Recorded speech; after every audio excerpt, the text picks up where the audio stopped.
بسم اللہ الرحمن الرحیم وبہ نستعین اما بعد۔ معزز سامعین کرام، روض الریاحین میں ایک واقعہ ہے۔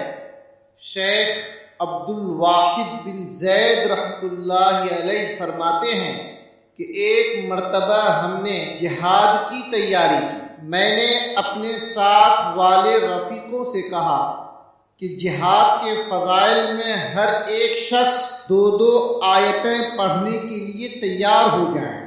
تو ایک شخص نے یہ آیت پڑھی، ان اللہ اشتری من المؤمنین انفسهم واموالهم بان لهم الجنہ، یعنی بے شک اللہ تعالیٰ نے مسلمانوں سے ان کی جان اور مال اس قیمت پر خریدی کہ ان کے لیے جنت۔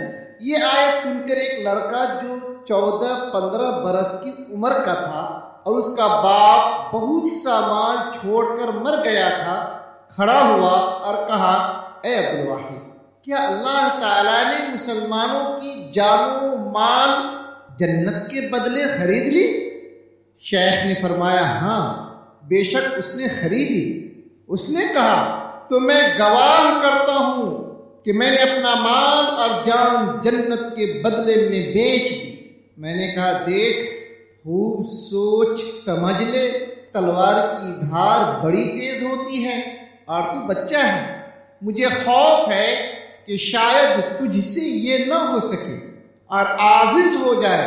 اس نے جواب میں کہا، یا شیخ، میں اللہ سے معاملہ کروں اور پھر عاجز ہو جاؤں، اس کی کیا معنی؟ میں خدا تعالیٰ کو گواہ کر کے کہتا ہوں کہ میں نے اپنا سب مال اور جان فروخت کر دی۔ شیخ نے کہا، میں اتنی بات کہہ کر بہت ہی پشیمان اور نادم ہوا اور اپنے جی میں کہا کہ دیکھو اس بچہ کی کیسی عقل ہے اور ہم کو باوجود بڑے ہونے کے عقل نہیں۔ مختصر یہ کہ اس لڑکے نے اپنے گھوڑے اور ہتھیار اور کچھ ضروری خرچ کے سوا کل مال صدقہ کر دیا۔ جب چلنے کا دن ہوا تو وہ سب سے پہلے ہمارے پاس آیا اور کہا، السلام علیکم۔ شیخ کہتے ہیں، میں نے سلام کا جواب دے کر کہا، خوش رہو، تمہاری بے نفع مند ہوئی۔ پھر ہم جہاد کے لیے چلے۔ اس لڑکی کی یہ حالت تھی کہ راستہ میں دن کو روزہ رکھتا اور رات بھر نماز میں کھڑا رہتا اور ہماری اور ہمارے جانوروں کی خدمت کرتا۔ جب ہم سوتے تھے تو ہمارے جانوروں کی حفاظت کرتا تھا۔ جب ہم روم کے شہر کے قریب پہنچے تو ہم نے دیکھا کہ وہ جوان چلا چلا کر کہہ رہا ہے، اے اینا مرضیہ تو کہاں ہے، اے اینا مرضیہ تو کہاں ہے۔ میرے رفیقوں نے کہا، شاید یہ مجنون ہو گیا۔ میں نے اسے بلایا، پوچھا کہ بھائی کسے پکار رہے ہو اور یہ اینا مرضیہ کون ہے؟ تو اس نے ساری کیفیت بیان کی کہ میں کچھ غنودگی سی حالت میں تھا کہ میرے پاس ایک شخص آیا اور کہا کہ اینا مرضیہ کے پاس چلو۔ میں اس کے ساتھ ساتھ ہو لیا۔ وہ مجھے باغ میں لے گیا۔ کیا دیکھتا ہوں کہ نہر جاری ہے، پانی نہایت صاف شفاف ہے، نہر کے کنارے نہایت حسین و جمیل لڑکیاں ہیں، گراں بہا زیور و لباس سے آراستہ و پیراستہ ہیں۔ جب انہوں نے مجھے دیکھا تو خوش ہوئی اور آپس میں کہنے لگی، یہ اینا مرضیہ کا خاوند ہے۔ میں نے انہیں سلام کر کے پوچھا، تم اینا مرضیہ کون سی ہے؟ انہوں نے کہا، ہم تو اس کی لونڈیاں ہیں، باندیاں ہیں، وہ تو آگے ہے۔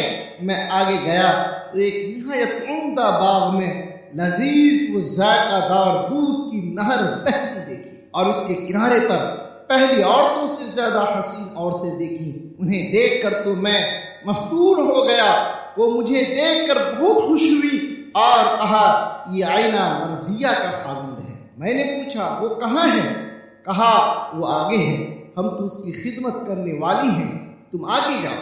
میں آگے گیا، دیکھا تو ایک نہر خالص مزیدار شراب کی جاری ہے اور اس کے کنارے ایسی حسین و جمیل عورتیں بیٹھی ہیں کہ انہوں نے پہلی سب عورتوں کو بھلا دیا۔ میں نے سلام کر کے ان سے پوچھا کہ اینا مرضیہ، کیا تم میں ہے؟ انہوں نے کہا نہیں، ہم سب تو اس کی کنیزیں ہیں، وہ آگے ہے، تم آگے جاؤ۔ میں آگے گیا تو ایک چوتھی نہر خالص شہد کی بہتی دیکھی، اور اس کے کنارے کی عورتوں نے پچھلی سب عورتوں کو بھلا دیا۔ میں نے ان سے بھی سلام کر کے پوچھا کہ آئینہ مرضیہ کیا تم میں ہیں؟ انہوں نے کہا اے ولی اللہ، ہم تو اس کی لونڈیاں باندیاں ہیں، تم آگے جاؤ۔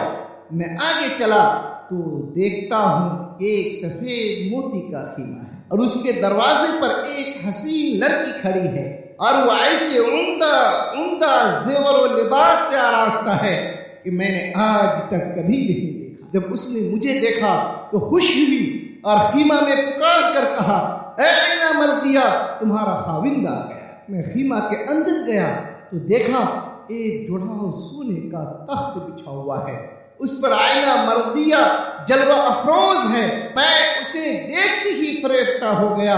اس نے دیکھتے ہی کہا مرحبا مرحبا اے ولی اللہ، اب تمہارے یہاں آنے کا وقت قریب آ گیا ہے۔ میں دوڑا اور چاہا کہ گلے سے لگا لوں۔ اس نے کہا ٹھہرو، ابھی وقت نہیں آیا، اور ابھی تمہاری روح میں دنیاوی حیات باقی ہے۔ آج رات انشاءاللہ تم یہیں روزہ افطار کرو۔ میں یہ خواب دیکھ کر جاگ اٹھا، اور اب میری یہ حالت ہے کہ صبر نہیں ہوتا۔ شیخ عبدالواحد فرماتے ہیں کہ ابھی یہ باتیں ختم نہیں ہوئی تھی کہ دشمن کا ایک گروہ آیا، اور اس لڑکے نے سبقت کر کے ان پر حملہ کیا، اور 9 کافروں کو مار کر شہید ہوا۔ تو میں اس کے پاس آیا اور دیکھا کہ وہ خون میں لثپت ہے اور کھل کھلا کر خوب ہنس رہا ہے۔ تھوڑی دیر نہ گزری کہ اس کا روح قفس النسری سے پرواز